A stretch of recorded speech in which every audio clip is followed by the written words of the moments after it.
Magandang umaga, ngayon po ay araw ng linggo, July 6, 2025, update po muli sa lagay ng panahon. Sa kasalukuyan, dalawang bagyo ang minomonitor sa labas ng ating Philippine Area of Responsibility. Ang tropical storm na may international name na Danas, ang dati pong bagyong Sibising, at tropical storm na may international name na Moon ang inaasang papasok sa PAR. Sa ngayon ay palayo ang bagyong Moon at hindi naasang papasok sa PAR, ngunit maaring mag-recurve ito.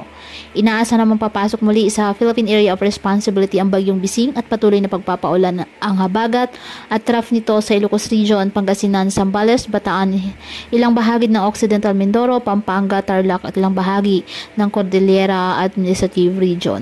Samantala, ang trough ng Tropical Storm Moon ay nakaka-apekto po sa extreme northern Luzon, habang habagat naman ang nakaka-apekto sa nalalabing bahagi ng ating bansa.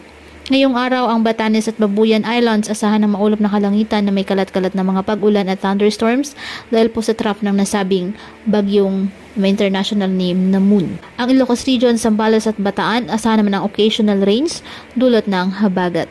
At ang Metro Manila, Mindanao, Cordillera Administrative Region, the rest of Cagayan Valley at Central Luzon, Calabarzon, Mimaropa at Western Visayas asahan ng maulap na halangitan na may kalat-kalat na pag-ulan at thunderstorms dulot ng habagat. Ang Bicol Region at nalalabing bahagi ng Visayas apektado po ng habagat. Patuloy po na maging handa sa banta ng mga biglaang pagbaha at pag-uho ng lupa at palaging mantabay sa iba pa nating weather updates at sa updates po ng Pag-asa hinggil sa lagay ng panahon.